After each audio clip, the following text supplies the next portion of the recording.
السلام عليكم ورحمة الله وبركاته.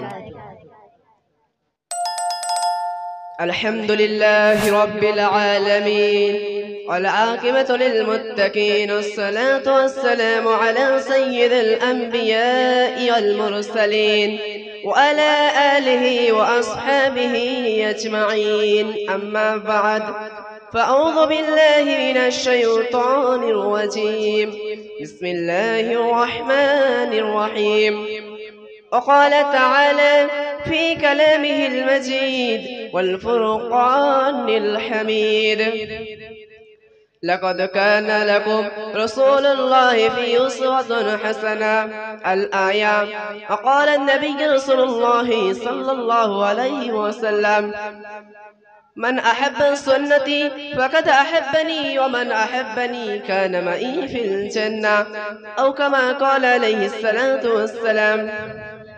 সর্বপ্রথম শুকরিয়া জ্ঞাপন করেছি আল্লাহ রাব্বুল আলামিনের দরবারে, যিনি কিনা ওয়াহিয়ান গহিয়ান সর্বশক্তিমান, আকাশে বাতাসে বিরাজমান, যেনার হুকুম ছাড়া একটি গাছের পাতা পড়িতে পারে না, যেনার হুকুম ছাড়া রাত থেকে দিন অতিবাহিত হতে পারে না, সে আল্লাহ রাব্বুল আলামিন আমাদের একটি জান্নাতুল বাগিচার মধ্যে বসার তৌফিক দান করেছে। সে আল্লাহ রাব্বুল আলামিনের দরবারে শুকরিয়া আদায় করি আলহামদুলিল্লাহ। অতঃপর যে মহামানব দুনিয়ার জমিনের মধ্যে না আসলে আমরা সোজা পথ খুঁজে পেতাম না, সে মহামানব এসে আমাদের সোজা পথ দেখিয়ে দিয়ে গিয়েছেন। তিনি এসে আমাদের কোরআন ও হাদিসকে চিনিয়েছেন। সেই মহামানব মা আমিনার লাল হালিমার দলাল, মক্কার বাতি মদিনার জ্যোতি, খাতামান নবিয়্যিন রাহমাতাল লিল আলামিন, সেই সবুজ গম্বুজের মধ্যে শুয়ে আছে। তিনার রওজা মুবারকে লক্ষ কোটি দরুদ ও সালাম প্রেরণ করি সাল্লাল্লাহু আলাইহি ওয়াসাল্লাম। আজ আমার বক্তব্যের বিষয়বস্তু হলো বিশ্বনবীর সুরত ও সিরত সম্পর্কে। আমা তাওফিক ইল্লা বিল্লাহ। রাসূল ছিলেন সুঠাম দেহের অধিকারী একটি মানুষ। তিনার চুলগুলো ছিল ঘাড় পর্যন্ত প্রলম্বিত, হালকা হালকা কোঁকড়ানো।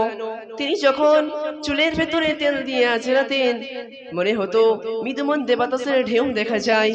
তিনার কপালটি ছিল চওড়া, ভুরুগুলি ছিল জোড়া জোড়া, ধনুকের মতো বাঁকা। তিনার চোখের সাদা অংশ ছিল রক্তমাবু সাদা, কালো অংশ ছিল কৃষ্ণ কালো। তিনি যখন চোখের পাতা ফেলতেন, মনে হতো মৃদুমন্দে বাতাসের গোলাপের পাপড়ি যেন দোল খাচ্ছে।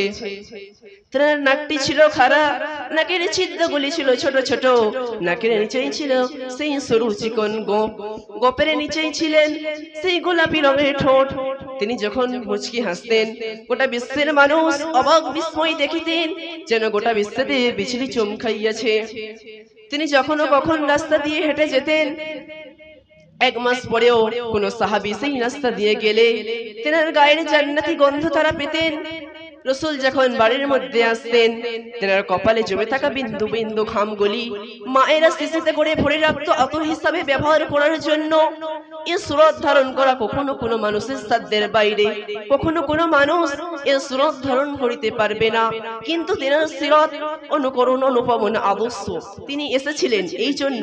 ওয়ামা আরসালনাকা ইল্লা রাহমাতাল লিল আলামিন। তিনি এসেছিলেন রহমত গোড়া ধরনের জন্য। যেমন করে আল্লাহ রাব্বুল আলামিন বলেন, ফাবিমা রাহমাতিন মিনাল্লাহি লিনতা লাহুম ওয়ালাউ কুনতা ফাযযান ফালিযাল কলব লানফাযু মিন হাওলিক ফা'ফু আনহুম ওয়াস্তাগফির লাহুম ওয়াশাবিরহুম ফিল আমর ফাইযা আযামতা ফাতাওয়াক্কাল আলাল্লাহ ইন্নাল্লাহা ইউহিব্বুল মুতাওয়াক্কিলিন। তিনি এসেছিলেন তেমন ভাবে। কেন আল্লাহ তেনাকে পাঠিয়েছিলেন? আল্লাহ তা নিজেই বলেন, লাকাদ কানা লাকুম রাসূলুল্লাহি উসওয়াতুন হাসানাহ। তিনি ছিলেন মডেল, তিনি ছিলেন আইডল, তিনি ছিলেন আইকন, তিনি ছিলেন অনুপম আদর্শ, তিনি ছিলেন উসওয়াতুন হাসানাহ। তিনার জীবনের ব্যক্তিগত জীবন, পারিবারিক জীবন, সমাজ জীবন, রাষ্ট্রীয় জীবন, অর্থনৈতিক জীবন, ইন্টারন্যাশনাল রিলেশন, সকল ক্ষেত্রে তিনি ছিলেন আদর্শ, তিনি ছিলেন মডেল, তিনি ছিলেন আইডল, তিনি ছিলেন আইকন। এক বিন্দু শতাব্দীর সূচনা লগ্নে দাঁড়িয়ে গোটা পৃথিবী যখন ধৈর্য বিক্ষিপ্ত, আজকে বারবার মনে পড়ে সেই নবীজির কথা। তিনি যদি আজকে আসতেন কোনো এক ভূখণ্ডে, আমরা যদি দৌড়ে দৌড়ে তেনার কাছে যেতে পারতাম, গোটা মানবতা যদি বলতে পারতাম করতাম শান্তি চাই, স্বাধীনতা চাই, হয়তো তিনি আগ ধরে বলতো এখানেই স্বাধীনতা, এখানেই শান্তি, চলে এসো, উদখুলু ফিস সিলমি কাফা, এখানেই তোমার জন্য প্রশান্তি। কতই না সুন্দর হতো যদি আমাদের কথাগুলো এরকম হতো। ওমান আহসানু কাওলাম মিম্মান দাআ ইলাল্লাহি ওয়া আমিলা সালিহান ওয়া ক্বালা ইন্নানি মিনাল মুসলিমিন। আমাদের তাগিদ যদি এরকম হতো কতই না সুন্দর হতো ভালোবাসা। উদখুলু ফিস সিলমি কাফা, এসো ইসলামের মধ্যেই পরিপূর্ণ চলে এসো। আমাদের কথাগুলো যদি কোরআনের কথার মতো হতো, ইন্নাস সালাতি ওয়া নুসুকি ওয়া মাহইয়ায়া ওয়া মামাতি লিল্লাহি রাব্বিল আলামিন, আমাদের নামাজ, আমাদের কুরবানি, আমাদের জীবন ও মৃত্যু সবকিছু আল্লাহর জন্য যদি হতো কতই না সুন্দর হতো ভালোবাসা। যেমন করে আল্লাহ রাব্বুল আলামিন ভালোবাসার আধার বানিয়েছে, ইবাদতে যদি আমরা হতে পারতাম এরকম ওমর বিন আব্দুল আজিজের মতো। তিনি যখন ক্ষমতায় এলেন, একদিন বাড়ির মধ্যে ঢুকে তিনার বিবিকে বলছে, বিবি, উত্তরাধিকারী সূত্রে যে অলংকার গুলো পেয়েছি, সেই অলংকার গুলো কোথায় রেখে এসেছো? বলার সাথে সাথে তিনার বিবি সমস্ত অলংকার গুলো নিয়ে তিনার সামনে এনে দিল, কাঠের বাক্সর সামনে। তিনি তখন বলছিলেন, এই অলংকার গুলো আপনাদের জন্য নয়, এই অলংকার গুলো আমাদের জন্য, সুতরাং এর ভিতর দিয়ে আমি রক্তের গন্ধ পাই, জাহান্নামের শাস্তি গলার কাটার কারণ। তিনি সমস্ত অলংকার গুলো নিয়ে রাষ্ট্রীয় পতাকায় জমা করে দিলেন। আব্দু নয়ন দিয়ে অশ্রু ঝরে পড়ছিলেন আর বলছিলেন, পূর্বপুরুষের দায় পরিশোধ করিলাম, পূর্বপুরুষের দায় পরিশোধ করিলাম। তিনি বলছিলেন আর কাঁদছিলেন। যেমন করে আমাদের নবী হযরত মুহাম্মদ মুস্তাফা সাল্লাল্লাহু আলাইহি সাল্লাম, তিনার নেতৃত্বে ১৫০০ বছর আগে যেরকম একই পতাকায় সমস্ত মানুষ ঐক্যবদ্ধ হয়েছিলেন, আজও তিনার রেখে যাওয়া আদর্শ আসন সমস্ত ভেদাভেদ বলে আমরা এক হয়ে যাই। আমরা একই মায়ের সন্তান, সেই মা যদি হয় হযরত হাওয়া আলাইহিস সালাম, সেই মা যদি হয় ইব্রাহিম আলাইহিস সালামের স্ত্রী, আমরা একই মায়ের সন্তান ভেবে দেখা দরকার। সমস্ত দল বিভক্ত না হয়ে আমরা এক হয়ে যাওয়া দরকার। আমাদের আসল পরিচয় আমরা মুসলমান, ইন্নানি মিনাল মুসলিমিন, আমরা মুসলমান। ডাক্তার, প্রফেসর, ইঞ্জিনিয়ার আমাদের আসল পরিচয় নাই, আমাদের আসল পরিচয় আমরা মুসলমান। আমরা একই পথে চলি, একই পথের প্রতীক হয়ে যাই। এই বলে আমার ক্ষুদ্রতম বক্তব্য শেষ করিলাম। ওয়া আখিরু দাওয়ানা আলহামদুলিল্লাহি রাব্বিল আলামিন। আসসালামু আলাইকুম ওয়া রাহমাতুল্লাহি ওয়া বারাকাতুহু। আমাদের সম্মুখে আঞ্জুমানের যে মূল বিষয় বয়ান করে শুনিয়ে গেছে আমিনুদ্দিন শেখ। এখন বয়ান করার জন্য ডেকে নেব রোহিত খান। তৈরি হয়ে থাকতে বলবো সিরাজুল খান।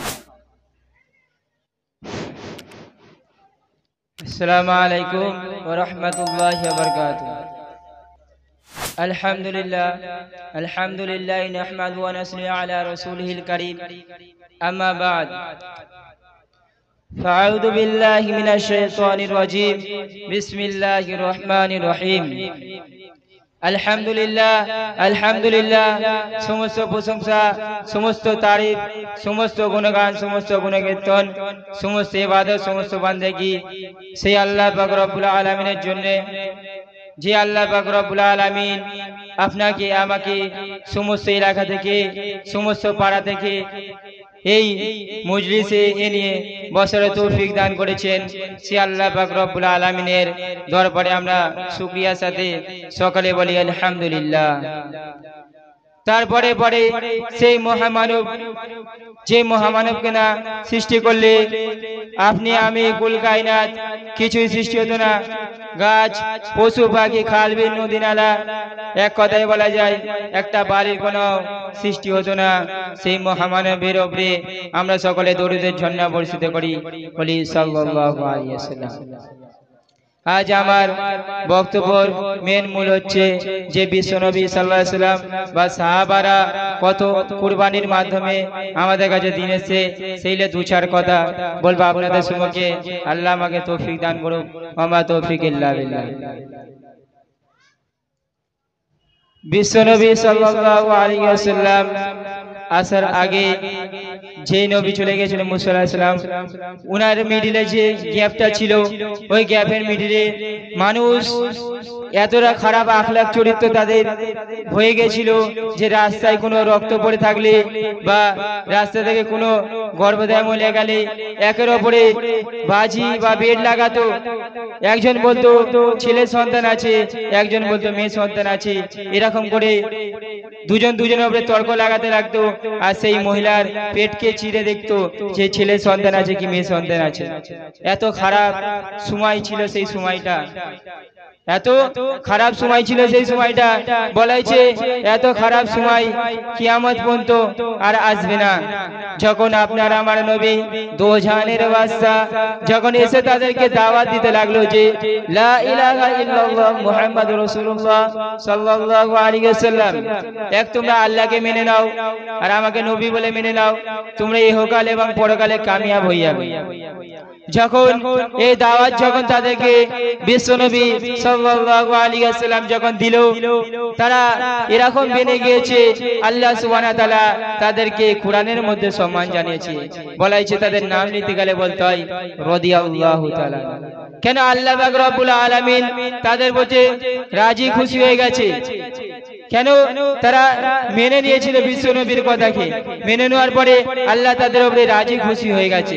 তারপরে বলা হয়েছে সেই সময়টা এরকম সময় এসেছে, তারপরে যখন ওনারা মেনে নিয়েছিলেন আল্লাহর হুকুমকে এবং হুজুর পাক সাল্লাল্লাহু আলাইহি সাল্লামকে নবী বলে মেনে নিয়েছিলেন, তারা এত ভালো হয়ে গেছিলেন। আল্লাহ তাদেরকে কোরআনের মধ্যে সম্মান জানিয়েছে আর বলেছে যে এই সময়টা আর কিয়ামত পর্যন্ত আসবে না। সেই সময়টা এরকম সময় ছিল।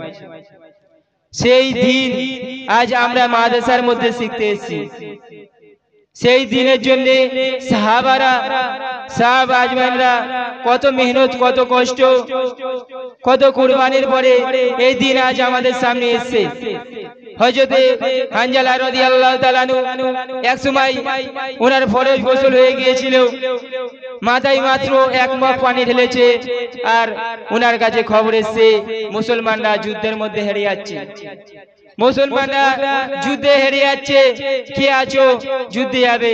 তখন হযরতে হানজালা রাদিয়াল্লাহু তাআলা আনহু ভাবলেন আমি সাহাবা দুনিয়ার জমিনে বেঁচে থাকবো আর সেই হুজুর পাক সাল্লাল্লাহু আলাইহি ওয়াসাল্লামের রক্ত ধরা দিন মিটে যাবে, এটা সহ্য করতে পারেন উনি। উনি যুদ্ধ করতে চলে গেছে, যে যুদ্ধ করতে করতে শহীদ হয়ে গিয়েছে, যুদ্ধ করতে করতে শহীদ হয়ে গেছে। যখন ওনার লাশকে যখন খুঁজাচ্ছে, খুঁজে পাওয়া যাচ্ছে না। অনেক খোঁজাখুঁজি করার পরে দেখছে লাশটা এক সাইডে পড়ে আছে আর মাথা থেকে এক ফুটা করে পানি ঢুকছে। বলি সুবহানাল্লাহ। উনার স্ত্রী তখন এসে বলছি ইয়া রাসূলুল্লাহ, আমার স্বামী তো এরকম অবস্থায় ছিল, নাপাক অবস্থায় ছিল। তখন বিশ্বনবী সাল্লাল্লাহু আলাইহি সাল্লাম যখন এই কথাটা শুনেছে, তার স্ত্রীর মুখ থেকে বিশ্বনবী সাল্লাল্লাহু আলাইহি সাল্লাম মুচকি হেসে বলল, শোনো, এক্ষুনি আমাকে জিবরিল আমিন খবর দিয়ে যাচ্ছে যে আল্লাহ সুবহানাহু ওয়া তাআলা তোমার স্বামীকে আসমানে তুলে ফেরেশতাদের দিয়ে গোসল দিয়েছে। বলি সুবহানাল্লাহ। কিরকম তারা দিনের জন্য মেহনত করেছিলেন। সাহাবা আজমাইনরা ওনারা কি করেছিলেন না, যে নবীর যে রক্ত ঝরার দিন আমাদের সামনে মিটে যাবে এটা তারা সহ্য করতে পারে না। আর সেই দিন আজ ভাই আমরা শিখছি। এই দিন আল্লাহ সুবহানাহু ওয়া তাআলার কাছে সবথেকে দামি বলা হয়েছে।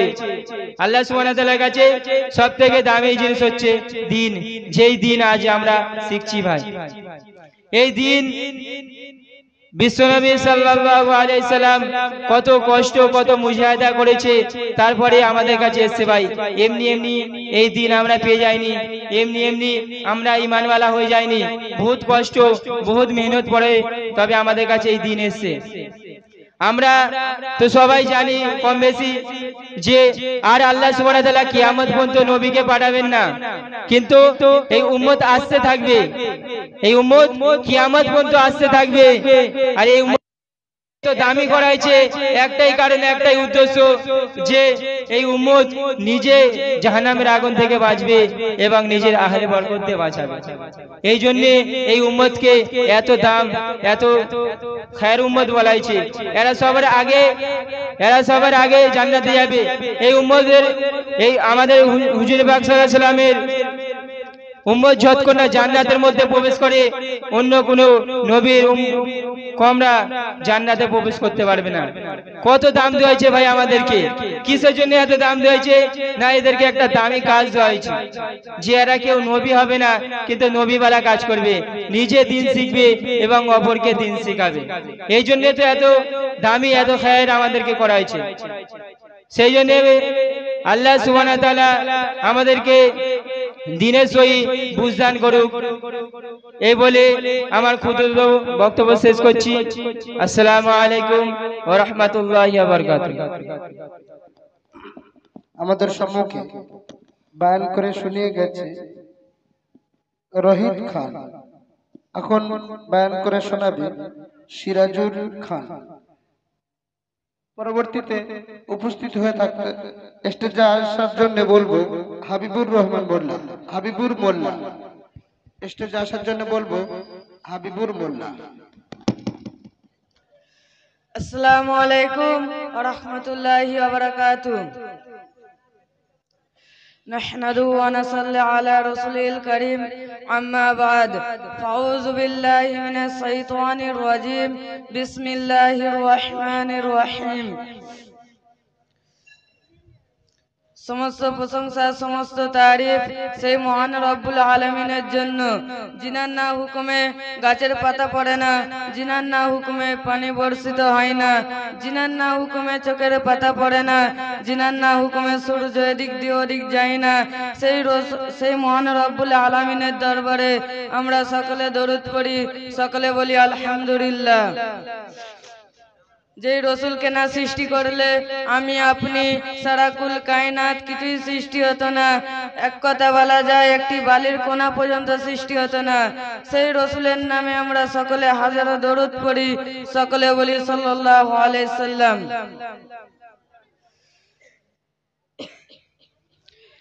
একদিন হুজুর সাল্লাল্লাহু আলাইহি সাল্লাম নিজের হিজরত শরীফের মধ্যে দিনে দাওয়াত রাখলেন। তো হুজুর সাল্লাল্লাহু আলাইহি সাল্লামের এতই সাহাবা ছিলেন, সেই হিজরত শরীফ পুরো ভরে গেলেন, কোনো জায়গাও ফাঁকা ছিল না, যে বসার ফাঁকা একটুও ছিল না। তখন হযরতে যায়ের রাদিয়াল্লাহু তাআলা আনহু একটা সাহাবা ছিলেন। তখন হুজুর সাল্লাল্লাহু আলাইহি সাল্লামের সেই খিদমতের মধ্যে হাজির হলো। ডান দিকে বাঁ দিকে দেখলেন কোনো জায়গা ফাঁকা নেই বসার। তো বাইরে দেখলেন জায়গা ফাঁকা আছে, সেই ফাঁকা জায়গায় বসে পড়লেন। আবার নবী আপনার নবী দো জাহানের বাদশা হযরত মুহাম্মদ মুস্তাফা সাল্লাল্লাহু আলাইহি সাল্লাম দেখলেন, দেখে নিজের চাদর মুবারকটি খুলে নিয়ে ভাঁজ করে সেই সাহাবা রাদিয়াল্লাহু তাআলা আনহুকে দিয়ে দিলেন।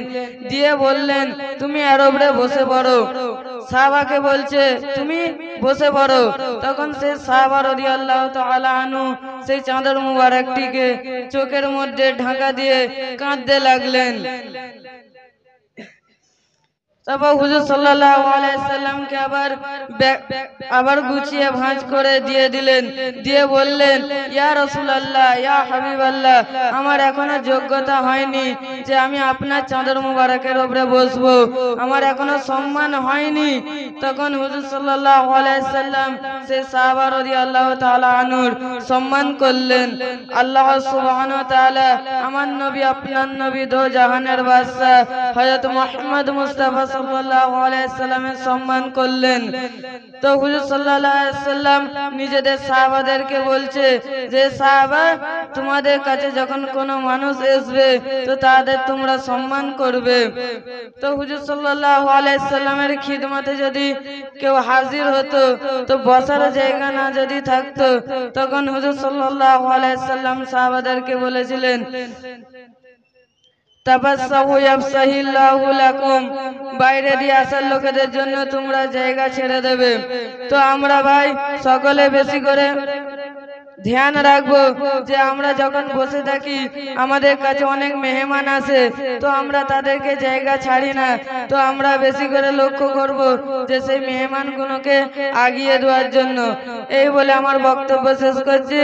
আখির দাওয়ানা আলহামদুলিল্লাহি রাব্বিল আলামিন। আসসালামু আলাইকুম ওয়া রাহমাতুল্লাহি ওয়া বারাকাতুহু। আমাদের সম্মুখে বয়ান করে যাচ্ছে সিরাজুল খান। এখন বায়ান করতে আসছে হাবিবুর মোল্লা। বায়ান করার জন্য তৈরি হয়ে থাকতে বলবো তালিম মোল্লা। তাকে স্টেজে আসতে বলবো। রহমতুল্লাহি ওয়া বারাকাতুহু। আলহামদুলিল্লাহি রাব্বিল আলামিন ওয়াসসালাতু ওয়াসসালামু আলা সাইয়্যিদিল আমবিয়াই ওয়াল মুরসালিন আম্মা বা'দ ফাআউযু বিল্লাহি মিনাশ শাইতানির রাজীম বিসমিল্লাহির রহমানির রহিম وعلم آدم الأسماء كلها ثم عرضهم على الملائكة فقال أنبئوني بأسماء هؤلاء إن كنتم صادقين صدق الله العظيم। সমস্ত প্রশংসা জ্ঞাপন করি সেই মহান রব্বুল আলামিনের প্রতি, যিনি মহিয়ান গরিয়ান সর্বশক্তিমান, যিনার বিনা হুকুমে গাছের পাতা লড়ে না, চোখের পাতা পড়ে না, সেই মহান রব্বুল আলামিনের প্রতি শুকরিয়া শরীফ সবাই বলি আলহামদুলিল্লাহ। তারপরে পরে জানাই যেই মানবকে না সৃষ্টি করা হলে আমি আপনি এই পৃথিবী কিছুই সৃষ্টি হতো না। এক কথায় বলা যায় কিনা একটি বালির কণা পর্যন্ত সৃষ্টি হতো না। সেই নবীর প্রতি লাখো লাখো দরুদ বর্ষিত হোক। সবাই বলে সাল্লাল্লাহু আলাইহি ওয়াসাল্লাম। সম্মানিত ইমানদার ভাইয়েরা, আজ আমি আপনাদের সম্মুখে ইলম ও শিক্ষার গুরুত্ব সম্পর্কে আলোচনা করব। মনে রাখা দরকার যে আল্লাহ তাআলা রব্বুল আলামিন আমাদেরকে অসংখ্য নিয়ামত দান করেছেন, আর তার মধ্যে সবচেয়ে গুরুত্বপূর্ণ নিয়ামত হলো ঈমান, আর তারপরে সবচেয়ে গুরুত্বপূর্ণ নিয়ামত হলো ইলম অর্থাৎ শিক্ষা। সহিহ বুখারীর ৭১ নম্বর হাদিসে হযরত মুআবিয়া রাদিয়াল্লাহু তাআলা আনহু হতে বর্ণিত আছেন যে রাসূলুল্লাহ সাল্লাল্লাহু আলাইহি ওয়াসাল্লাম বলেছেন, মান ইউরিদুল্লাহু বিহি খায়রান ওয়া ইফাক্কিহু ফিদ্দীন, অর্থাৎ আল্লাহ তাআলা যার কল্যাণ চান তাকেই দ্বীনের জ্ঞান দান করেন। মাল দৌলত বেঈমান বেদিনদেরকেও দান করেন, কিন্তু আল্লাহ তাআলা রব্বুল আলামিন যাকে ভালোবাসেন তাকেই দ্বীনের জ্ঞান দান করেন। এই ইলমের কারণেই আমাদের আদি পিতা হযরত আদম আলাইহিস সালামকে ফেরেশতাদের উপর প্রাধান্য দেওয়া হয়েছিল। সূরা বাকারার ৩১ নম্বর আয়াতে আল্লাহ তাআলা বলেছেন, وعلم آدم الأسماء كلها ثم عرضهم على الملائكة فقال أنبئوني بأسماء هؤلاء إن كنتم صادقين, অর্থাৎ আল্লাহ তাআলা আদমকে সমস্ত বস্তু সামগ্রীর নাম শিখিয়েছেন। সেগুলি ফেরেশতাদের সামনে পেশ করে বলেন, তোমরা যদি সত্যবাদী হও তবে এসব জিনিসের নাম বলে দাও। তখন ফেরেশতারা আল্লাহ তাআলাকে বলেন, আপনি আমাদের যা শিক্ষা দিয়েছেন, যা ইলম দান করেছেন, তা ছাড়া আমরা আর কিছুই জানি না। তখন আল্লাহ তাআলা আদম আলাইহিস সালামকে সমস্ত বস্তু সামগ্রীর নাম বলে দিতে বলেন। তখন আদম আলাইহিস সালাম ফেরেশতাদের সামনে সমস্ত বস্তু সামগ্রীর নাম বলে দিলেন। তখন ফেরেশতারা মানুষের শ্রেষ্ঠতার কথা স্বীকার করে আমাদের আদি পিতা হযরত আদম আলাইহিস সালামের সামনে সিজদা করেছিল। বোঝা গেল যে ইলমের কারণেই আমাদের আদি পিতা হযরত আদম আলাইহিস সালাম ফেরেশতাদের উপর প্রাধান্য পেয়েছিল। আয়াতের ব্যাপারে তাফসীরে ব্যাখ্যা আছে যে হযরত আব্বাস রাদিয়াল্লাহু তাআলা আনহু বলেছেন, আল্লাহ তাআলা যখন ফেরেশতাদের সামনে বলেন, আমি পৃথিবীতে আমার খলিফা বা প্রতিনিধি সৃষ্টি করতে চাইছি, তখন ফেরেশতারা নিজেদের মধ্যে বলাবলি করছিল যে আল্লাহ তাআলা যা করতে পারেন করেন, কিন্তু আল্লাহ তাআলা এমন বলল যিনি সৃষ্টি করবেন না যে তার চেয়ে আমাদের চেয়ে তার ইলম বেশি হবে, কেননা আমরা আগে সৃষ্টি হয়েছি। আমরা এমন বলল জিনিস দেখেছি যা সে দেখবে না। মোট কথা ফেরেশতারা নিজেদের ইলমের প্রতি গর্বিত ছিল। এই বলে আমার ক্ষুদ্রতম বক্তব্য শেষ করছি। ওমা আলাইনা ইল্লাল বালাগ। আসসালামু আলাইকুম ওয়া রাহমাতুল্লাহি ওয়া বারাকাতুহু। আমাদের সম্মুখে বায়ান করে গেছে হাবিবুর মোল্লা। এখন বয়ান করার জন্য বলবো তালিম মোল্লা। স্টেজে আসার জন্য রেডি হয়ে থাকতে বলবো সাজিদ খান। রেডি হয়ে থাকতে বলবো সাজিদ খান। আসসালামু আলাইকুম ওয়া রাহমাতুল্লাহি ওয়া বারাকাতুহু। নাহমাদুহু ওয়া নুসাল্লি আলা রাসূলিহিল কারীম। আম্মা বা'দ। ফাউযু বিল্লাহি মিনাশ শাইতানির রাজীম। বিসমিল্লাহির রহমানির রহিম। কুল ইন কুনতুম তুহিব্বুনাল্লাহা ফাত্তাবিউনি ইউহিব্বুকুমুল্লাহু ওয়া ইয়াগফির লাকুম যুনুবাকুম আল্লাহু গফুরুর রহিম। সাদাকাল্লাহুল আযীম।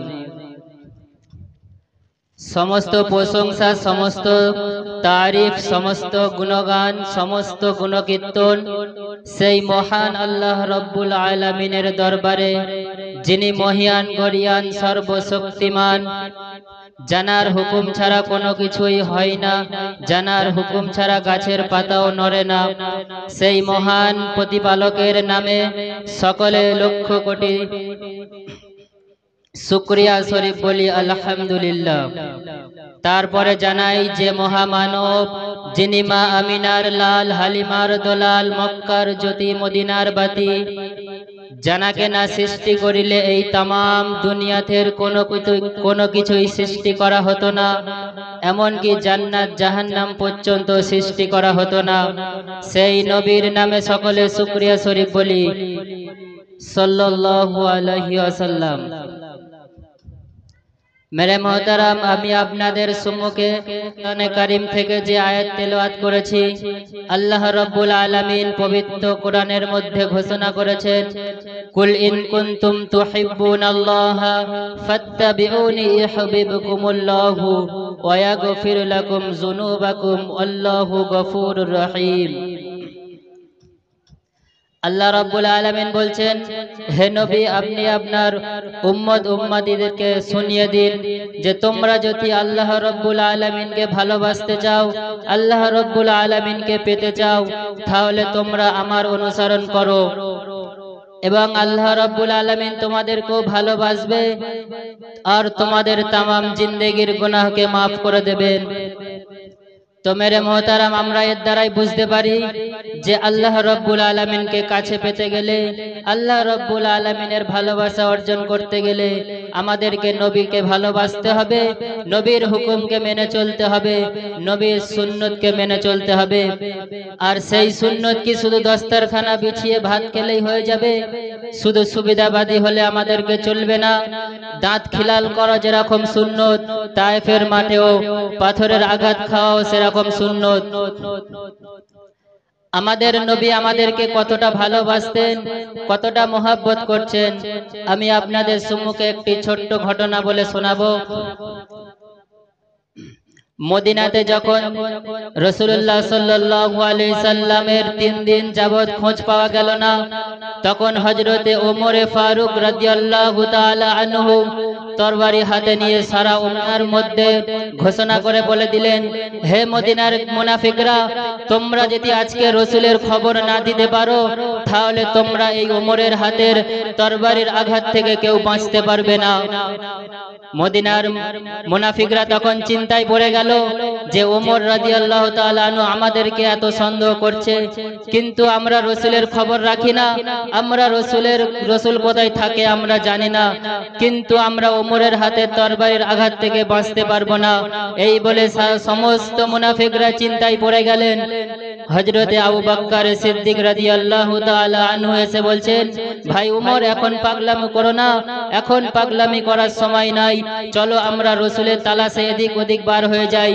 যখন হযরতে আবু বকর সিদ্দিক রাদিয়াল্লাহু তাআলা আনহু আর হযরতে ওমর ফারুক রাদিয়াল্লাহু তাআলা আনহু দুজন মিলে চলতেই থাকে, যেতে যেতে একটা মদিনা থেকে 3.5 মাইল দূরে জাবালে সালাদ নামক একটা পাহাড় আছে, সেখানটায় যখন পৌঁছে গেল, সেখানে সেখানে গিয়ে দেখে কতগুলো রাখাল ছাগলের দড়ি ধরে দাঁড়িয়ে আছে, গরুর দড়ি ধরে দাঁড়িয়ে আছে, ভেড়ারা সব দাঁড়িয়ে আছে। তখন হযরতে আবু বকর সিদ্দিক রাদিয়াল্লাহু তাআলা আনহু বললেন, ভাই উমর, ওদেরকে একবার জিজ্ঞাসা করে দেখা যাক যদি ওরা কোনো খবর আমাদেরকে দিতে পারে। যখন রাখালেদেরকে জিজ্ঞাসা করা হলো, হে রাখাল, তোমরা কি দয়ার নবীকে দেখেছো? তোমরা কি আমাদের মায়ার নবীকে দেখেছো? তখন রাখালরা বলতে থাকে, আমি আপনাদের নবীকে চিনি না, আমি আপনাদের নবীকে চিনি না, কিন্তু এই গুহার মধ্যে একজন উম্মতি উম্মতি বলে 3 দিন ধরে কাঁদতে লাগলো। তখন হযরতে আবু বকর সিদ্দিক রাদিয়াল্লাহু তাআলা আনহু দৌড়ে গিয়ে নবীজির কাছে গিয়ে সালাম দিয়ে বললেন, ইয়া রাসূলুল্লাহ, ইয়া হাবিবাল্লাহ, আমি হযরতে আবু বকর এসেছি। তুমি কেমন করে আমাদেরকে মদিনায় ফেলে রেখে এই গুহার মধ্যে চলে এসেছেন? তখন আল্লাহর নবী মাথা উঠালেন না। তখন হযরত আবু বকর বললেন, যে উম্মতের জন্য আপনি এত কাঁদেন, আমি আমার तमाम জিন্দেগীর নেকিকে আপনার উম্মতের জন্য দান করে যাচ্ছি। আল্লাহর নবী তাও মাথা উঠালেন না। হযরতে ওমর ফারুক রাদিয়াল্লাহু তাআলা এসে বললেন, ইয়া রাসূলুল্লাহ, আমি আপনার উমর এসেছি, আপনি মাথা ওঠান। আমার तमाम জীবনের যত নেকির কাজ করেছি আপনার উম্মতের জন্য দান করে দিলাম। আল্লাহর নবী তখনও মাথা উঠাচ্ছে না। তখন হযরতে আবু বকর সিদ্দিক রাদিয়াল্লাহু তাআলা আনহু আর হযরতে ওমর ফারুক রাদিয়াল্লাহু তাআলা আনহু দুজন মিলে চিন্তা করে দেখলেন যে আল্লাহর নবীকে এখান থেকে নিয়ে যেতে পারে একমাত্র তানার আদরের নাতি আতিরা। তখন দুই সাহাবী মিলে চলে আসলেন হযরতে আলী রাদিয়াল্লাহু তাআলা আনহুর কাছে। তখন উনাকে সব ঘটনা বলার পরে হযরতে ফাতেমা রাদিয়াল্লাহু তাআলা আনহা হাসান হোসেনকে নিয়ে যখন সেই গুহার মধ্যে গেলেন, সেই গুহার মধ্যে গিয়ে দেখে আল্লাহর নবী সিজদায় পড়ে কাঁদছে। তখন হযরতে ফাতেমা রাদিয়াল্লাহু তাআলা আনহু বললেন, তখন আল্লাহর কাছে দুই হাত তুলে বললেন, ইয়া আল্লাহ, আমার আব্বাজান দুনিয়াতে কত কষ্ট করেছে, কত কষ্টের মাধ্যমে দ্বীনের দাওয়াত সবার কাছে পৌঁছায়, কিন্তু আজ উম্মতের জন্য তোমার দরবারে কাঁদছে, 3 দিন যাবত কিছু খাই না। তখন হযরতে ফাতেমা রাদিয়াল্লাহু তাআলা আনহা বললেন, যেই উম্মতের জন্য আমার আব্বাজান কাঁদে, যেই উম্মতের মায়ায় আমার আব্বা কাঁদে, আমি আমার দুটো সন্তানকে সেই উম্মতের জন্য আমি আল্লাহর রাস্তায় কুরবান করে দিলাম। তখন আল্লাহ রাব্বুল আলামিন এই কথাটা শোনা মাত্র আর সহ্য করতে না পেরে হযরতে জিবরাইল আলাইহিস সালাতু ওয়াস সালামকে বললেন, হে জিবরাইল, যাও তুমি আমার হাবিবের কাছে চলে যাও, আমার হাবিবকে গিয়ে বলো আমি জাহান্নামে দেব না, অতদিন পর্যন্ত জাহান্নামে দেব না যতক্ষণ পর্যন্ত আমি তোমাকে না জিজ্ঞাসা করব। তখন আল্লাহর নবী মাথা উঠালেন এবং বললেন, আমি অতদিন পর্যন্ত সিজদায় থাকতাম যতদিন না আমাকে আল্লাহ রাব্বুল আলামিন এই ঘোষণাটা দিলেন। তো মেরে মুহতারাম, আল্লাহর নবী আমাদেরকে এতটা ভালোবাসেন, এতটা মহব্বত করে, আর সেই নবীর জন্য আমরা কিছুই করতে পারলাম না। সেই নবী আমাদেরকে নামাজ এনে দিয়েছে, সেই নামাজ আমরা পড়তে পারলাম না। আমরা চেষ্টা করব নবীজির সুন্নতকে জীবনের মধ্যে আঁকড়ে ধরার, নবীজি যেই হুকুমগুলো করে গিয়েছে সেইগুলো মানার, আল্লাহ রাব্বুল আলামিনের হুকুমগুলো মানার। আল্লাহ রাব্বুল আলামিন যা বললাম সর্বপ্রথম আমাকেও আপনাদেরকে মানা তৌফিক দান করুন। আমিন। ওয়া আখিরু দাওয়ানা আনিল হামদুলিল্লাহি রাব্বিল আলামিন। আসসালামু আলাইকুম ওয়া রাহমাতুল্লাহি ওয়া বারাকাতুহু। এখন আমাদের সামনে বক্তব্য করার জন্য ডেকে নেব আমাদের মাদ্রাসার ছাত্র সাজিদ। এরপরে স্টেজে আসার জন্য বলবো শামীম মোল্লা। আসসালামু আলাইকুম ওয়া রাহমাতুল্লাহি ওয়া বারাকাতুহু। নাহমাদুহু ওয়া নুসাল্লি আলা রাসূলিহিল কারীম, আম্মা বা'দ। ফাআউযু বিল্লাহি মিনাশ শাইতানির রাজীম। বিসমিল্লাহির রহমানির রহিম। قل إن كنتم تحبون الله فاتبعوني يحببكم الله ويغفر لكم ذنوبكم الله غفور رحيم. صدق الله العظيم.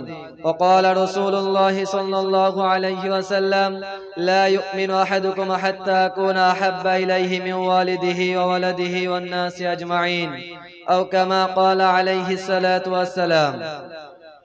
সমস্ত প্রশংসা, সমস্ত গুণগান, সমস্ত গুণকীর্তন সেই মহান রব্বুল আলামিনের জন্য, যে আল্লাহ পাক রব্বুল আলামিন আমাদেরকে এরকম একটা সুন্দর মজমায় বসার তৌফিক নসিব করেছেন। সে আল্লাহ পাক রব্বুল আলামিনের নামে সকলে কোটি কোটি শুকরিয়া শরীফ বলি আলহামদুলিল্লাহ। তারপরে পরে জানাই, নবীগণের নবী, দোনোজাহানের বাদশা, যেই নবীকে সৃষ্টি না করা হলে এই দুনিয়ার কুল কায়নাত 18,000 মখলুকাতের মধ্য দিয়ে কিছুই সৃষ্টি করা হতো না, সেই নবীর উম্মত হয়ে আজ আমরা দুনিয়ার বুকে এসেছি। সেই নবীর প্রতি আমরা সকলে দরুদের ঝরনা বইয়ে দেই, বলি সাল্লাল্লাহু আলাইহি ওয়াসাল্লাম। আমি প্রথমে একটি আয়াত পেশ করেছিলাম, কুল ইন কুনতুম তুহিব্বুনাল্লাহা ফাত্তাবিউনি ইউহিব্বুকুমুল্লাহু ওয়া ইয়াগফির লাকুম যুনুবাকুম আল্লাহু গফুরুর রহিম। আল্লাহ পাক কোরআনের মধ্যে বলছেন, হে নবী, আপনি আপনার উম্মতিকে জানিয়ে দাও, যদি কেউ আমি আল্লাহ, যদি কেউ আমাকে রাজি করতে চায়, যদি কেউ আমাকে ভালোবাসতে চায়, তার আগে যেন তারা তোমাকে অনুসরণ করে। তাহলে আমি আল্লাহ, আমি তাদের উপরে রাজি হয়ে যাব। আর আল্লাহ পাক যদি রাজি হয়ে যায়, তাহলে আল্লাহ পাক রব্বুল আলামিন রহমান রহিম, তিনি আমাদেরকে মাফ করে দেবেন। আর একটি হাদিস পেশ করেছিলাম, লা ইউমিনু আহাদুকুম হাত্তা আকুনা আহাব্বা ইলাইহি মিন ওয়ালিদিহি ওয়া ওয়ালাদিহি ওয়ান নাসি আজমাইন। নবী পাক সাল্লাল্লাহু আলাইহি ওয়াসাল্লাম হাদিসের মধ্যে বলেছেন, তোমাদের মধ্যে ওই ব্যক্তি পরিপূর্ণ মুমিন হতে পারবে যে তার নিজের মাতা পিতার থেকেও বেশি রাসূলকে ভালোবাসতে পারবে। তাই বলি ভাই, রসুল আমাদেরকে কিরকম ভালোবাসতো আর আমরা আজ রসুলকে কিরকম ভালোবাসি, একটি ছোট ঘটনা বললে আপনারা বুঝতে পারবেন। মদিনার জমিন থেকে 3 দিন যাবত রসুলকে খুঁজে পাওয়া যাচ্ছে না। মদিনা থেকে 3 দিন যাবত রসুলকে খুঁজে পাওয়া যাচ্ছে না। হযরতে ওমর রাদিয়াল্লাহু তাআলা আনহু নিজের তরবারি হাতে করে নিয়ে মদিনার মুনাফিকদের কাছে গিয়ে বলছে, ওরে মদিনার মুনাফিকরা, বল আমার নবীকে তোরা কোথায় রেখে এসেছিস, বল আমার নবীর সঙ্গে তোরা কি ব্যবহার করেছিস। আমার নবীকে কয়েক ঘন্টার মধ্যে না যদি খুঁজে পাই, আমার এই ওমরের তরবারির আঘাত থেকে তোদেরকে কেউ বাঁচাতে পারবে না। মদিনার মুনাফিকরা চিন্তায় পড়ে গেল, আমরা তো নবীর খবর রাখি না, নবী কোথায় আমরা জানি না, হয়তো ওমরের হাত থেকে আমরা এখন কি করে বাঁচবো, সেই উপায় বার করো। এই কথা শোনা মাত্রই হযরত আবু বকর সিদ্দিক রাদিয়াল্লাহু তাআলা আনহু এসে বলছেন, ভাই ওমর, এত হুটোপাটা করলে হবে না, চলো আমরা দুজন মিলে নবীকে খুঁজতে বার হওয়া হোক। দুজন মিলে নবীকে খুঁজতে বার হলো। হাঁটতে হাঁটতে অনেক দূরে চলে গেল। মদিনার এক প্রান্তে গিয়ে দেখলো একটা রাখাল কিছু ছাগল চড়াচ্ছে, কিছু গরু চড়াচ্ছে। সেই রাখালটাকে জিজ্ঞাসা করা হলো, ভাই রাখাল, আপনি কি এই জায়গা থেকে কোনো মানুষকে যেতে দেখেছেন? তখন সেই রাখালটা বলে ভাই, আমি আজ থেকে 3 দিন যাবত আগে এই রাস্তা থেকে একজনকে যেতে দেখেছিলাম। সেই মানুষটা ওই গুহার মধ্যে ঢুকেছে, সেই থেকে ওই মানুষটা ইয়া উম্মতি করছে, আর আমার সমস্ত পশুরা ওই দিকে একঠায় তাকিয়ে আছে। আজ 3 দিন যাবত আমার পশুগুলো কিচ্ছু খাচ্ছে না। দয়া করে ভাই আপনারা ওই মানুষটাকে ওখান থেকে নিয়ে যাও, নাই আমার পশুরা না খেয়েই মারা যাবে। তখন হযরত আবু বকর সিদ্দিক রাদিয়াল্লাহু তাআলা আনহু হযরত ওমর রাদিয়াল্লাহু তাআলা আনহুকে বলছেন, বলে ভাই, এটা আমাদের নবী ছাড়া আর কেউ হতে পারে না। হযরত আবু বকর সিদ্দিক রাদিয়াল্লাহু তাআলা আনহু হযরত ওমর রাদিয়াল্লাহু তাআলা আনহু ওই গুহার মধ্যে প্রবেশ করলো। ওই গুহার মধ্যে প্রবেশ করার পরেই দেখলো নবী আমার দোনোজাহানের বাদশা সিজদায় পড়ে কাঁদছেন আর ইয়া উম্মতি করছেন। তখন হযরত আবু বকর সিদ্দিক রাদিয়াল্লাহু তাআলা আনহু চোখের পানি ছেড়ে দিয়ে বললেন, ইয়া রাসূলুল্লাহ, ইয়া হাবিবাল্লাহ, আমি আবু বকর এসেছি। আজ 3 দিন যাবত আমার পেটে কোনো খাবার পড়ে না। আজ 3 দিন যাবত আমি কিচ্ছু খাই না। ইয়া রাসূলুল্লাহ, ইয়া হাবিবাল্লাহ, আপনি সিজদা থেকে মাথা তুলুন। আপনি মদিনা থেকে চলে আসার পর দিয়ে মদিনার কোনো বাচ্চারা দুধ পান করছে না। আপনি মদিনা থেকে চলে আসার পর থেকে মদিনার সমস্ত মানুষগুলোকে দেখে পাগলের মতো হয়ে যাচ্ছে। দয়া করে আপনি সিজদা থেকে মাথা তুলুন, সিজদা থেকে মাথা তুলে আমাদের সঙ্গে চলুন। নবী আমার দোনোজাহানের বাদশা সিজদা থেকে মাথা তুলছে না। তখন হযরত আবু বকর সিদ্দিক রাদিয়াল্লাহু তাআলা আনহু বলছেন, ইয়া রাসূলুল্লাহ, ইয়া হাবিবাল্লাহ, আমি ইসলাম ধর্ম গ্রহণ করার পর থেকে নিয়ে আজ পর্যন্ত যত নেকি করেছি আমি আপনার সমস্ত উম্মতিকে দান করে দিলাম। আপনি সিজদা থেকে মাথা তুলুন। নবী আমার সিজদা থেকে মাথা তুলছেন না। হযরত ওমর রাদিয়াল্লাহু তাআলা আনহু বলছেন, ইয়া রাসূলুল্লাহ, ইয়া হাবিবাল্লাহ, আপনি সিজদা থেকে মাথা তুলুন। নবী আমার সিজদা থেকে মাথা তুলছে না।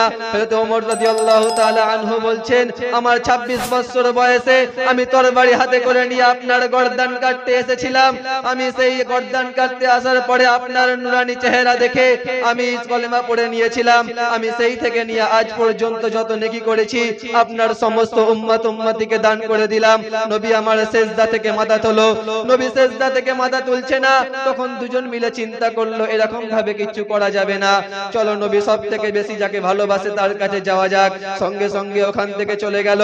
হযরত আলী রাদিয়াল্লাহু তাআলা আনহুকে গিয়ে বলল, আলী ভাই, নবীর খবর পাওয়া গেছে, নবী মদিনার অমুক গুহার মধ্যে সেজদায় পড়ে ইয়া উম্মতি করছে। অনেক কিছু বললাম, নবী আমার সেজদা থেকে মাথা তুলছে না। একমাত্র ফাতেমা না গেলে ওখানে নবীকে আনা যাবে না। হযরত আলী রাদিয়াল্লাহু তাআলা আনহু দৌড় দিয়ে চলে গেল ফাতেমা রাদিয়াল্লাহু তাআলা আনহার কাছে, যে কাঁদছে আর কিছু বলতে পারছে না। ফাতেমা রাদিয়াল্লাহু তাআলা আনহা বলছে, ওগো আলী, হযরত আবু বকর কাঁদছে, হযরত ওমর কাঁদছে, তুমিও কাঁদছো। মনে হচ্ছে আমার এতিম বাবাটাকে মদিনার মুনাফিকরা মেরে ফেলেছে। বলো আমার বাবার লাশ কোথায়, আমি শেষবারের মতো আমার বাবাটাকে দেখে আসি। তখন হযরত আলী রাদিয়াল্লাহু তাআলা আনহু দুই চোখের পানি ছেড়ে দিয়ে বলছে, ফাতেমা গো, তোমার আব্বাজানের খবর পাওয়া গেছে, মদিনার অমুক প্রান্তে অমুক গুহার মধ্যে তোমার আব্বাজান সেজদায় পড়ে ইয়া উম্মতি করছে। সঙ্গে সঙ্গে ফাতেমা রাদিয়াল্লাহু তাআলা আনহা তার দুই সন্তানকে কাঁধে করে নিয়ে দৌড় দিল সেই পাহাড়ে, সেই গুহার দিকে। সেই গুহার মধ্যে যেয়ে বলল, আব্বাজান, আমি তোমার মা এসেছি, আপনি সেজদা থেকে মাথা তুলুন। নবী আমার সেজদা থেকে মাথা তুলছে না। ফাতেমা রাদিয়াল্লাহু তাআলা আনহা দুটি হাত আরশের দিকে তুলে বলল, আল্লাহ গো, আমার যেই দুই সন্তান দিয়েছো, এই দুই সন্তানকে আমি আমার আব্বাজানের সমস্ত উম্মতির জন্য কুরবানি দিয়ে দিলাম। তো আল্লাহ পাক আমার আব্বাকে সেজদা থেকে মাথা তুলতে বলুন। সঙ্গে সঙ্গে আল্লাহ পাক রব্বুল আলামিন এই দৃশ্য দেখে আর থাকতে পারছে না, আরশ কাঁপছে, শত শত লক্ষ লক্ষ কোটি কোটি ফেরেশতারা দেখছে। আল্লাহ পাক রব্বুল আলামিন জিবরাইল আলাইহিস সালাতু ওয়াস সালামকে ডেকে বলল, ওগো জিবরাইল, যাও যাও আমার বন্ধুর কাছে যাও, আমার বন্ধুকে যেয়ে বলো আমি আপনার সমস্ত উম্মতির গুনাহ খাতাকে maaf করে দিয়েছি। সঙ্গে সঙ্গে জিবরাইল আলাইহিস সালাতু ওয়াস সালাম নবীর কাছে এসে বলল, ইয়া রাসূলুল্লাহ, ইয়া হাবিবাল্লাহ, আল্লাহ পাক রব্বুল আলামিন বলেছেন যতক্ষণ পর্যন্ত না তুমি অনুমতি দেবে ততক্ষণ পর্যন্ত আপনার একটি উম্মতিও জাহান্নামে যাবে না। আল্লাহ পাক রব্বুল আলামিন বলেছে আপনি সেজদা থেকে মাথা তুলুন। নবী আমার দোনো জাহানের বাদশা সেজদা থেকে মাথা তুললো। সেজদা থেকে মাথা তুলে বলছে, মারে, আজ আল্লাহ পাক রব্বুল আলামিন না যদি আমাকে বলতো বন্ধু সেজদা থেকে মাথা তোলো, আমি আপনার উম্মতির সমস্ত গুনাহকে maaf করে দিয়েছি, আমি তাই জন্যই সেজদা থেকে মাথা তুলেছি। নাই আমি আজও পর্যন্ত সেজদায় পড়ে থাকতাম, যতক্ষণ পর্যন্ত না আল্লাহ বলতো ততক্ষণ পর্যন্ত আমি সেজদায় পড়ে থাকতাম। তা বলি ভাই, আমাদের নবী কত আমাদের জন্য কেঁদেছেন, আমাদের জন্য কত দোয়া করেছেন, আর আজ আমরা হতভাগা মুসলমান হয়ে দুনিয়ার বুকে এসেছি, আমরা নবীর একটি সুন্নতকে মেনে চলতে পারি না। নবী পাক রাসূলুল্লাহ সাল্লাল্লাহু আলাইহি ওয়াসাল্লাম বলেছেন, যে আমাকে ভালোবাসলো, আল্লাহ পাক রব্বুল আলামিন বলেছেন যে নবীকে ভালোবাসবে আমি তাকে ভালোবাসবো। তাই বলি ভাই, আমার বলার একটি উদ্দেশ্য, আমরা নবীর সমস্ত সুন্নত মোতাবেক চলবো, নবীর সমস্ত কথাবার্তাকে মেনে চলবো। এই বলে আমি আমার ক্ষুদ্রতম বক্তব্য শেষ করছি। ওমা আলাইনা ইল্লাল বালাগ। আসসালামু আলাইকুম ওয়া রাহমাতুল্লাহি ওয়া বারাকাতুহু।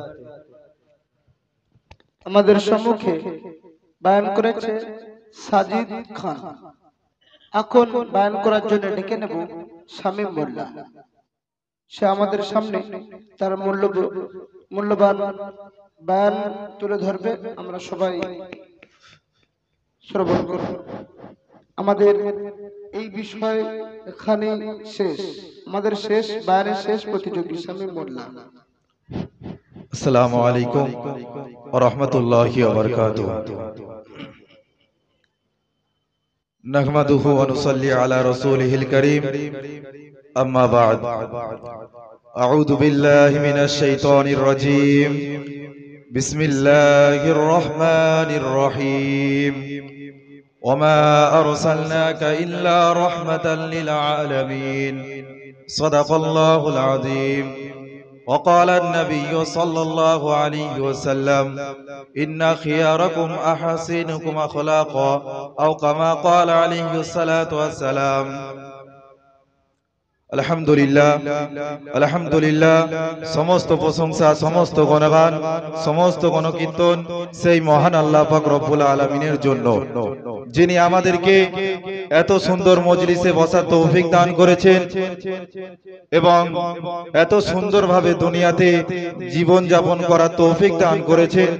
সেই মহান আল্লাহ পাক রব্বুল আলামিনের দরবারে লাখো লাখো শুকরিয়া আদায় করি, সকলে বলি আলহামদুলিল্লাহ। আর যে নবীকে না সৃষ্টি করিলে, যে রসুলকে না সৃষ্টি করিলে এই কোরআন আমাদের কাছে আসতো না, হাদিস আসতো না, নামাজ কি আমরা বুঝতে পারতাম না। সেই রসুলের প্রতি লাখো লাখো দরুদের ঝর্ণা বয়ে যাক, সকলে বলি সাল্লাল্লাহু আলাইহি ওয়াসাল্লাম। যে আল্লাহ পাক কোরআন শরীফের মধ্যে বলে দিয়েছেন যে ওমা আরসালনাকা ইল্লা রাহমাতাল লিল আলামিন। আল্লাহ পাক বলেন যে নবীকে আমি বান্দাদের জন্য রহমতের মতন পাঠিয়েছি, রহমত হিসাবে পাঠিয়েছি।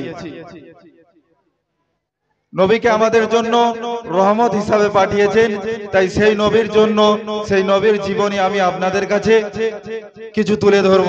যে নবীজি এই দ্বীনের জন্য, ইসলামের জন্য কত কষ্ট করেছে।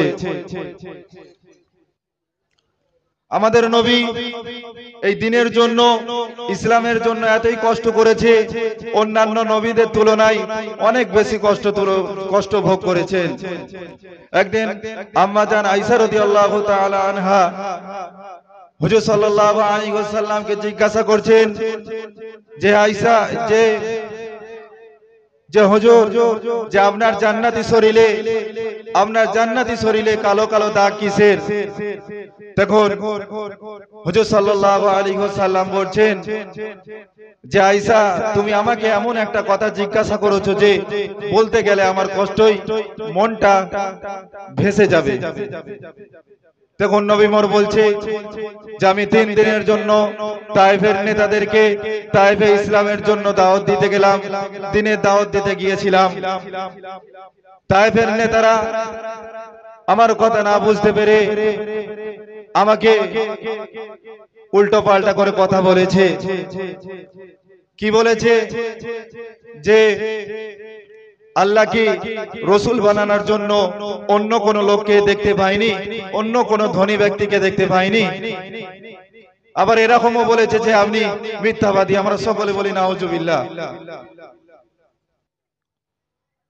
যখন 3 দিন পর্যন্ত তায়েফের নেতাদেরকে বুঝিয়ে না পেরে হুজুর সাল্লাল্লাহু আলাইহি ওয়াসাল্লাম ব্যর্থ হয়ে নিজের ঘরের দিকে আসতে শুরু করলো, যখন তায়েফের রাস্তার উপরে উঠলো, হুজুর সাল্লাল্লাহু আলাইহি ওয়াসাল্লামের নজরে এলো যে তায়েফের রাস্তার উপরে অসংখ্য যুবকরা দাঁড়িয়ে আছে, তাদের হাতে অসংখ্য পাথর নিয়ে তারা রাস্তার ধারে দাঁড়িয়ে আছে।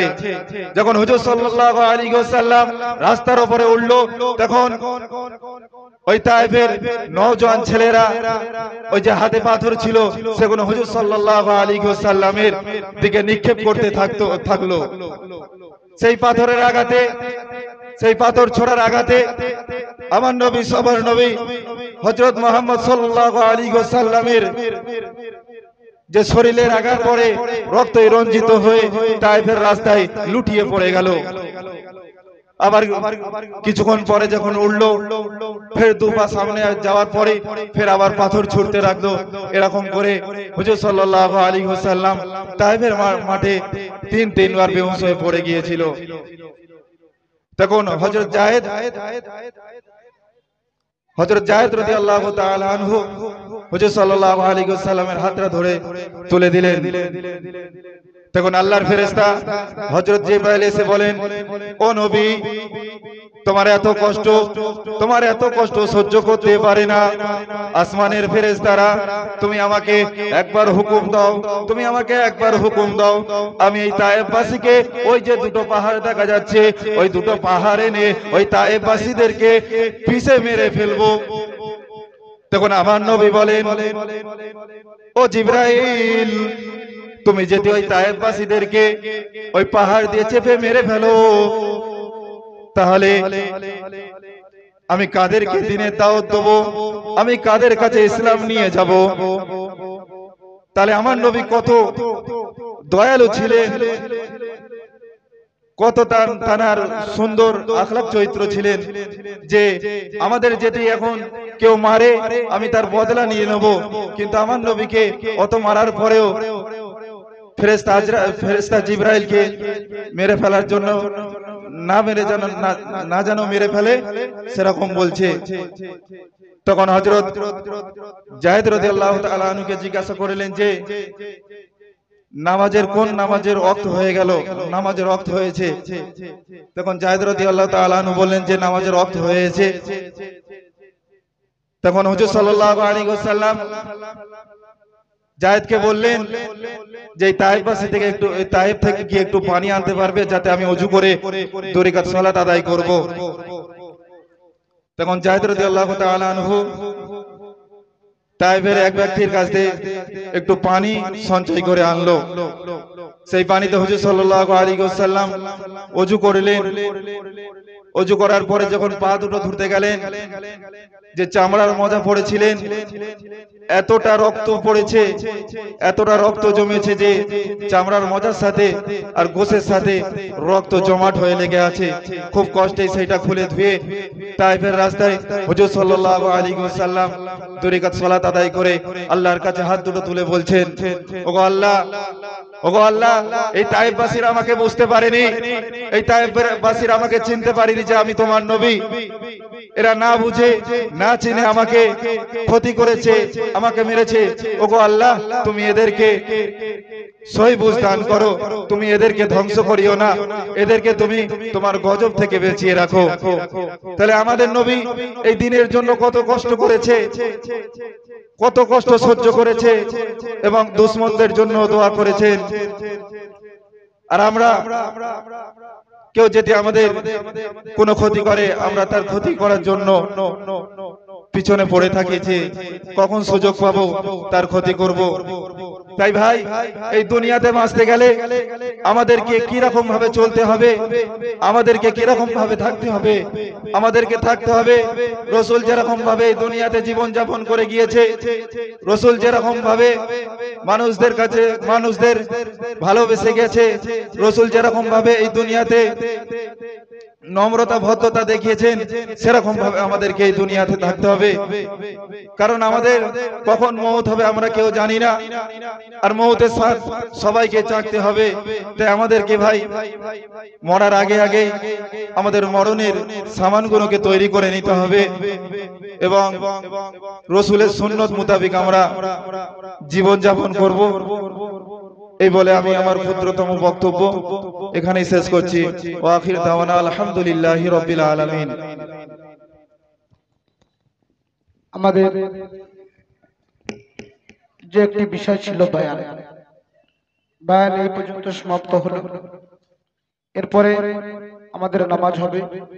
যে সমস্ত ছাত্রদের ওযু নেই বা যে সমস্ত বাইরাগত মেহমানরা এসেছেন ওযু নেই, আমরা আমাদের প্রয়োজনীয় কাজ সেরে